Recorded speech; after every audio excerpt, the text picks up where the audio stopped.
Do y'all recognize this book? Because I sure do.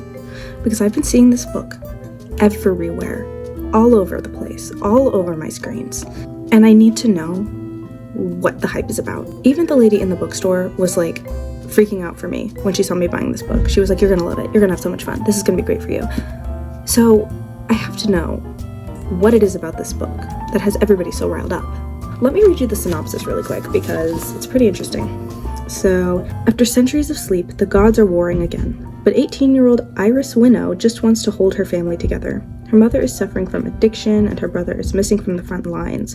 Her best bet is to win the columnist promotion at the Oath Gazette.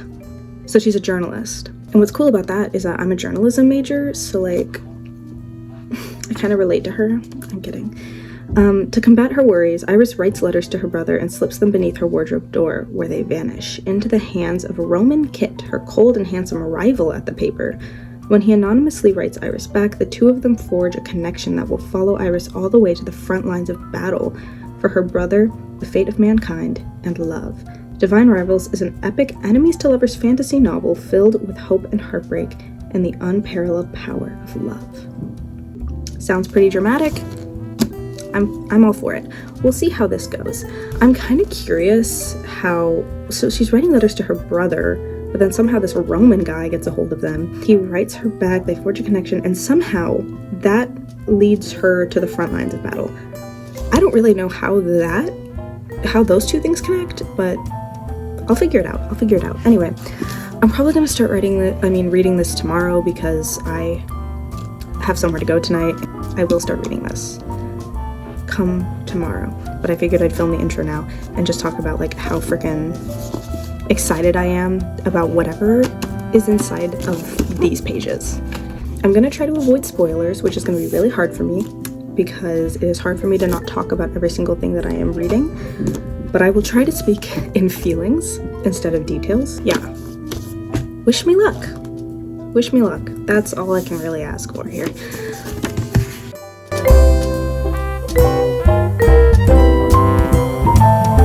Okay, I'm gonna start it now.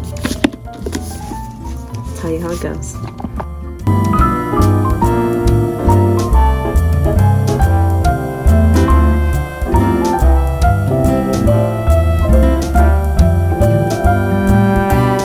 Okay, so I'm 3 chapters in, and something I really like about fantasy novels like this is this like mystery time period it's supposed to be set in. Like, I have no idea what time era this is supposed to be set in because it's like not in this world, so I don't really know. But I like the writing style, I like the setting, I like the journalism aspect of it. I like reading about the newsroom and stuff and the newspapers and everything. And this war is very interesting because when you read about a war, you assume that it's like between two places, but this is actually about like gods. They're fighting for like gods and goddesses and like mythical creatures, so it's a little bit different. I don't know why I sit there just showing you the cover like this is what I'm talking about, by the way, as if you don't know. Anyway, I'm gonna keep reading.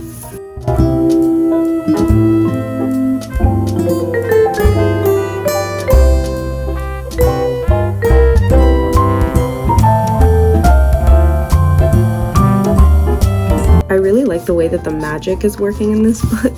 It seems very unpredictable and like wild, and that's fun because like you never really know what's gonna happen. So Iris is writing letters to her brother at war, just kind of like it's almost kind of like therapy, to be honest, and she puts them in her wardrobe and they disappear, and she's like, oh, the magic is sending them to my brother because it loves me, and it's not, it's going to a stranger. But it's actually not a stranger, it is her arch nemesis. Well, not her arch nemesis, it's her competition for the role of the columnist. I don't really know how to pronounce it. I'm a journalism student. I don't know how to say columnist. Anyway, they are competing for the role of the columnist at the Oath Gazette. Somehow, her letters are making their way to his house because magic doesn't make sense, or at least it doesn't yet. I find it to be really interesting, and their letters, they use typewriters and they're typing letters to each other. They almost have this very light cute banter, and I like that. I love some good banter as long as it's not too cringy, but they've got to keep, well, because they're writing through typewriters, so it's not like they can just like say a bunch of crazy stuff. Like, I like it because like it's not like they just hate each other to hate each other. Like they actually do have a competition with each other. Like enemies to lovers is better when they have something they're actually competing over instead of just hating each other for the sake of it. Like they actually just don't want the other person to get the job that they're going for. So, but then that interests me though, because when they fall in love, what do they do about the job? Does one of them say you can have it? Do they still compete for it? Like I don't know. I guess we'll find out. I'm starting chapter 5. Okay, so I didn't film anything else last night, but I read up through the first 9 chapters. I don't know if this is what I want to say is a spoiler or not. Is it a spoiler? I don't think it's a spoiler. Like, I'm just gonna say it. I'm gonna say it. He is arranged to be married to another woman. Because his family's rich, and I guess rich people do that. But his dad was like, hey, by the way, you're gonna marry this girl? And he was like, am I? And he was like, yeah. And he was like, okay, because he's trying to be like a good son or whatever. And they're still writing letters back and forth, but only Roman knows that they're writing letters back and forth. I'm about to start chapter 10. It's just, as of right now, I'm not even a quarter of the way through, but I'm not sensing why this book is getting the hype just yet. I'm assuming it's later when it gets a little bit more action packed. I'll start chapter 10 and I'll see if things get more amazing, as everybody else seems to think it is.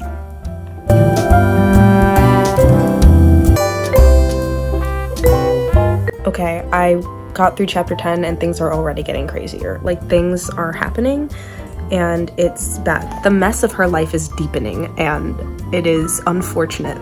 Her brother better be alive, because like she hasn't heard anything from him, and like if he's not alive, this girl's life is just gonna literally be the worst. Like, she better get at least the happy ending of getting to be with her brother again, like at the very least. This is kind of funny because she really doesn't want Roman or like anyone else at work to pity her, but she has unknowingly already told Roman all of her like deepest, darkest parts of her life through the letters. So he is pitying her, that's for sure, because he's acting all nice all of a sudden and she's feeling really weird about it. It's kind of funny because she's so confused, but it's also sweet because he's being very nice. Anyway, she's about to tell Roman the stuff that's going down, but she doesn't know she's telling Roman. She thinks she's telling a stranger. But it is cathartic for her. I know it is. It's like therapeutic to write it all down and just send it away. It kind of takes the burden, at least a little bit. She's not really sending it that far. Oh, and now he's telling her like his secrets, and he knows that it's anonymous, so they're like sharing each other's traumas. It's so nice. We love trauma sharing. Okay, things are getting crazy. I can't even explain to you what's happening right now. She also really is being a jerk to Roman and is assuming the worst of him all the time. Okay, so remember in the like summary when it said this situation will follow Iris all the way to the front lines of battle for her brother, the fate of mankind in love? That's pretty straightforward. She's going to the war to find her brother, to figure out what's actually going on. She's hunting down the truth, and that's good journalism. I don't think that's a spoiler because it literally tells you that she's gonna end up involved in the war, so you can't say I spoiled anything because I didn't. I finished part 1, so I feel like this is when it's gonna start picking up. This is when it's gonna start getting interesting. My one concern is how Roman and her are going to continue their letters if they no longer have like the wardrobe situation, because she's like leaving home for a sec. People's reaction to this, am I like overhyping it in my head? I think I might be. I just feel like I've seen so many people absolutely obsessed, and so I figured that that's what I'm supposed to be. But maybe people don't actually like it that much. It's just kind of popular. It is getting good. It's building. It has a very good build happening. I'm liking how it's like continuously getting more intense. Woo! I'm excited. I want to know what happens. Okay.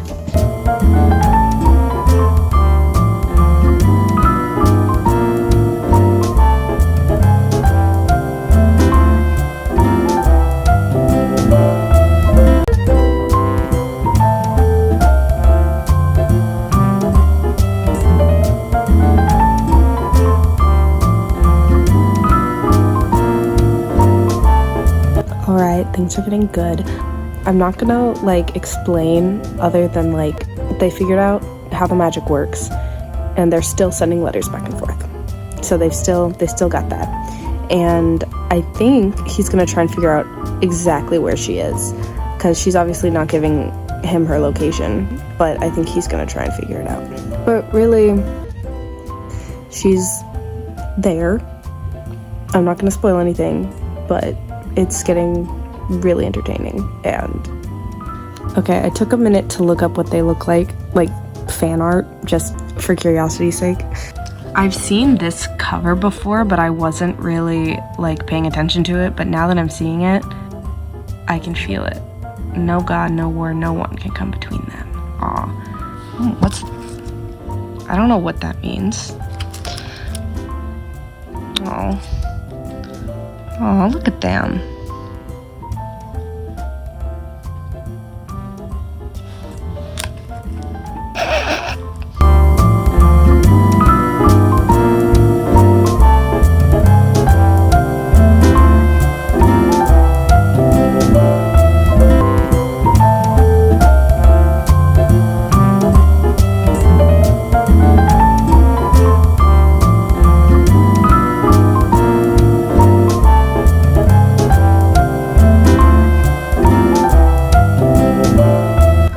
The like mythology in this book, like the gods and goddesses are so cool. Like it's so interesting. I'm really enjoying reading about them. This is great. This is okay.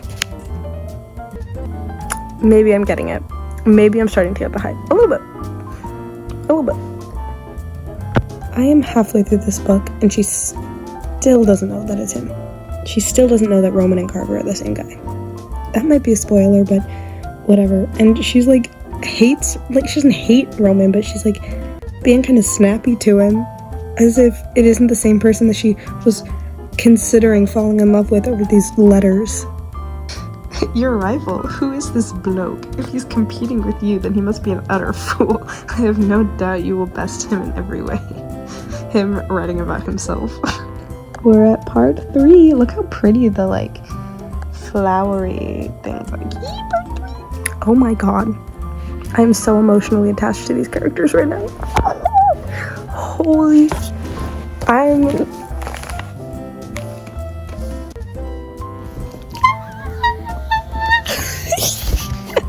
oh my god, this is so fun. This is insane. I don't even know how to. I can't explain what.